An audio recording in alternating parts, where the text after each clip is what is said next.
Assalamualaikum warahmatullahi wabarakatuh. Sahabat-sahabat kami yang baik hatinya. Sekarang akan kita jelaskan kenapa dalam satu keluarga itu bisa terjadi saling sesat menyesatkan, bisa saling tuduh menuduh, yang lain tidak benar. Begini, dalam keluarga itu ada adik yang paling kecil, kemudian ada abang yang sudah sangat besar dewasa. Adik kecil ini masih sekolah di tingkat SD, katakanlah begitu. Sementara abangnya mungkin sudah level kuliah lah di universitas. Dan apa yang terjadi? Suatu ketika si adiknya itu belajar membaca di depan abangnya. Ini Budi, ini Ibu Budi. Begitulah si adiknya mengeja satu persatu, huruf demi huruf, kata demi kata, pelan-pelan, dan makhrajnya pun pas sekali, sesuai dengan petunjuk-petunjuk yang diberikan oleh guru, sesuai dengan pengajaran di sekolahnya. Ini Ibu Budi, Ibu Budi pergi ke pasar. Jadi kira-kira begitulah. Jadi fasahanya, kemudian huruf-hurufnya, semua makhrajnya pas betul, sesuai dengan kaidah-kaidah bacaan yang diajarkan di sekolah oleh gurunya. Dan begitulah setiap hari dia selama proses belajar ini mengulang-ulang dan terus-menerus. Dan dia menganggap inilah pelajaran terbaik, yang terbenar dan terhebat, karena itulah yang dia terima dari gurunya. Si abangnya yang sedari tadi melihat adiknya belajar membaca kuliah tentu senyum-senyum saja, karena dia tahu bahwa dia dulu juga pernah mengalami proses seperti itu, kira-kira begitu. Nah, suatu ketika si abang ini membaca buku di depan adiknya.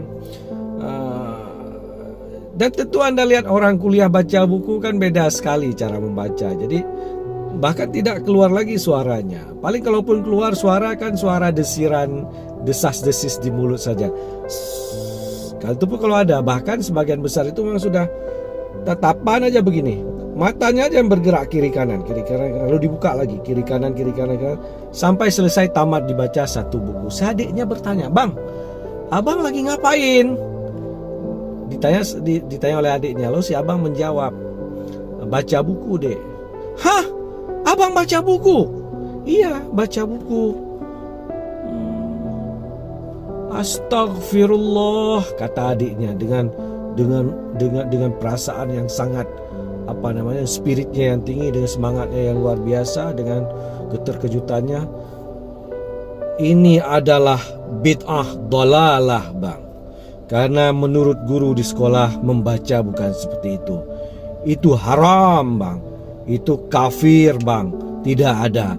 Apa yang abang lakukan itu adalah sesuatu yang sesat.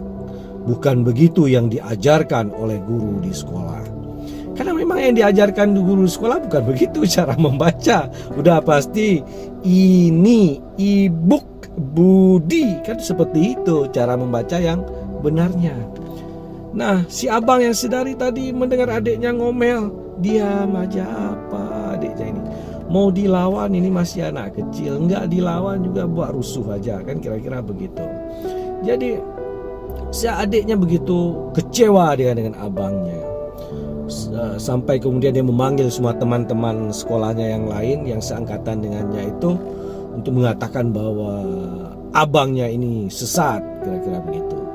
Jadi kalau level itu aja mungkin nggak apa-apa, tapi kalau kemudian si adiknya ini kemudian membuat satu kesepakatan bersama, kemudian mengatakan bahwa abang ini sesat, kemudian dia membuat satu keputusan dalam lingkupnya itu bahwa semua aktivitas abangnya harus dihentikan, kalau tidak akan menimbulkan kekacauan dan reaksi dari masyarakat. Mulailah si adik ini dengan antena yang pendeknya itu mungkin, tapi semangatnya tinggi, memprovokasi orang lain untuk membenci abangnya, bahkan untuk melempar abangnya, untuk melihat abangnya dengan sisi sudut mata yang sinis dan macam-macam. Karena si adik ini terlalu yakin dengan apa yang dia pelajarinya itu. Sementara si abangnya sebenarnya ketika melihat adiknya membaca dengan gaya yang anak kecil lakukan itu, dia senyum-senyum saja sih sebenarnya. Ini kan anak kecil. Cuman si abang ini pun bisa menimbulkan kekacauan di tengah masyarakat, di tengah keluarga, kalau dia juga kemudian menertawakan adiknya. Apa kamu baca? Bodoh kali kamu. Masa begitu kamu baca? Begini cara baca. Dia mengajarkan cara baca yang belum sampai dalam alam pikiran level orang yang baru belajar membaca.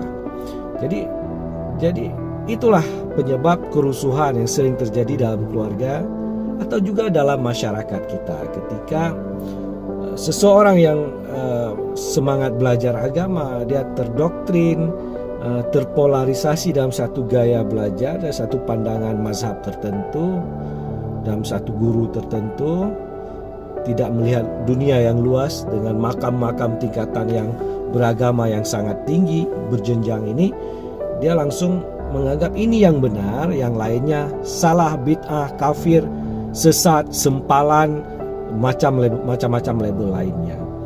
Dan atau sebaliknya, ketika orang yang sudah punya ilmu yang tinggi, yang makamnya tinggi, tapi tidak punya sikap wise, arif, dia tidak bisa menjaga harmonisasi dengan masyarakat di bawahnya, sehingga ketika dia tahu hal-hal yang sangat tinggi lalu menuduh orang di bawahnya sebagai bodoh, buta, tidak tahu apa-apa, bahasa-bahasa yang yang sinis juga. Jadi begitulah kemudian antar kelompok masyarakat itu dengan ragam level pendidikan yang berbeda, pengamalan agama yang berbeda, dengan pemahaman agama berbeda, kemudian terjadi gontok-gontokan, saling mengkafirkan, saling menuduh dan sebagainya. Dan itu terjadi dalam masyarakat ya sebenarnya Islam semua sih. Sebenarnya Islam semua sudah sama, rukun imannya sama, rukun Islamnya juga sama, syahadat sama, mengakui bahwa ada sholat, puasa, zakat, haji dan sebagainya itu. Jadi tok gara-gara beda pada level mengartikulasi unsur-unsur praktik-praktik dalam agama, kemudian saling menyerang satu sama lain, saling menyudutkan satu sama lain. Dan memang pada akhirnya kita harus paham bahwa toleransi itu penting. Kemampuan beragama yang pada level yang tawasud, tawazun, ya, yang moderat, sehingga bisa memahami konteks kiri dan kanan, kemudian kita bisa melakukan rekonsiliasi atau melakukan membawa semua ini pada kalimatun sawa, bahasa yang sama, sehingga bisa saling memahami keragaman dalam tata cara beragama. Jadi ujungnya adalah yang paling penting itu sebenarnya kemampuan untuk memahami orang lain, tidak menggunakan standar-standar yang kita punya itu untuk langsung menuduh orang lain sebagai sesat, kafir, bid'ah, sempalan dan sebagainya. Kalau itu kita lakukan, kita sebenarnya sudah terjerembab dalam praktek-praktek yang radikal, praktek-praktek yang fundamentalis dalam beragama. Nah, inilah yang paling penting yang harus kita miliki dalam beragama, itu adalah kemampuan untuk mendamaikan berbagai pandangan perseteruan yang memang sebenarnya tidak akan pernah sama sampai kiamat. Demikian teman-teman sekalian, assalamualaikum warahmatullahi wabarakatuh.